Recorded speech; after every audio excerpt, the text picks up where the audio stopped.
Abhidhamma in Daily Life by Ashin Janakabhivamsa. Chapter 2 Cetasikas, Mental Factors, and Akusala Cetasikas, Unwholesome Mental Factors. Cetasikas, Mental Factors of Concomitance.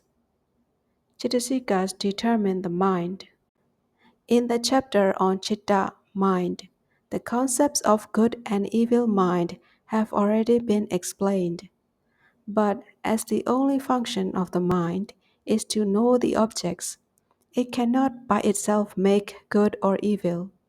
It arises together with different mental factors, Cetasikas. It becomes good or evil accordingly, under the influence of good or evil mental factors. Mental factors associated with the mind induce it to become good or evil.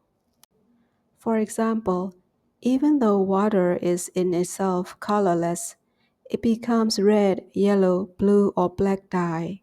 In like manner, the mind behaves.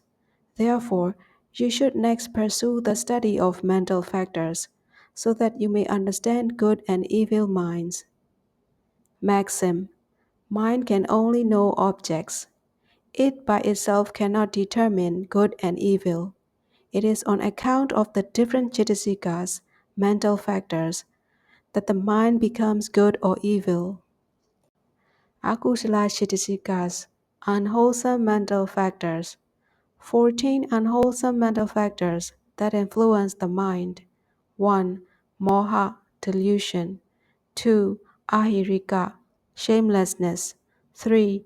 Anuttappa, utter recklessness, not having normal dread. 4. Uddhacca, distraction, restlessness. 5. Lobha, greed. 6. Ditthi, wrong view. 7. Mana, conceit. 8. Dosa, hatred, anger. 9. Issa, envy. 10. Michriya, jealousy, selfishness. 11. Kukucha, worry. 12. Tina, sloth. 13. Mita, torpor. 14. Vichikicha, skeptical doubt. A means opposite of, kusala means good. Akusala means opposite of good, meaning unwholesome. 1. Moha, delusion. The kinds of moha. Not knowing delusion is moha.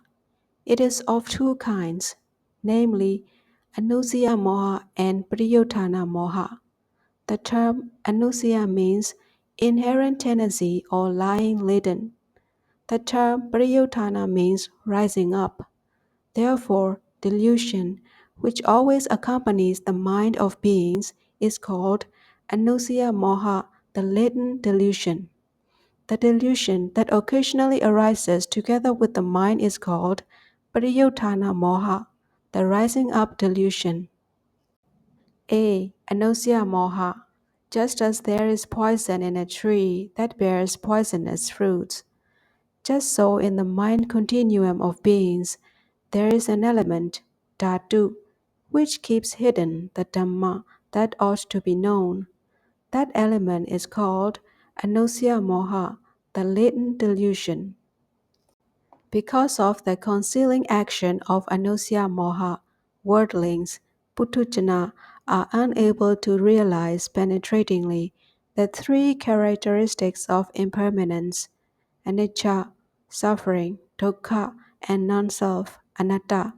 Neither do they grasp the Four Noble Truths, nor the law of dependent origination, paticcasamuppada, in a comprehensive manner.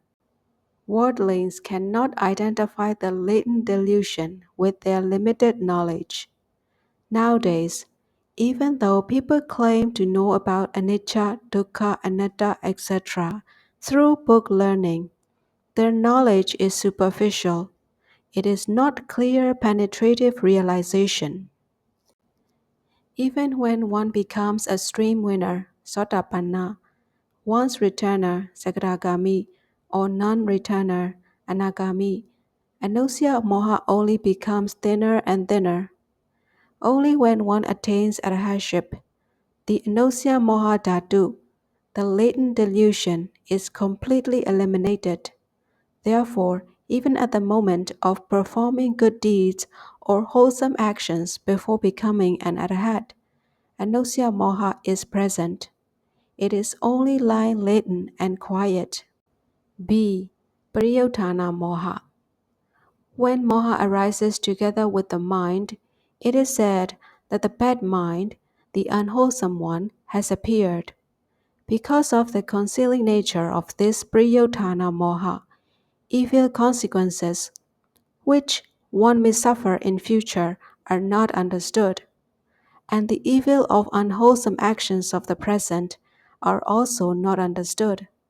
Therefore, even the learned and virtuous cannot see the evils of moha and will commit wrong deeds when moha arises.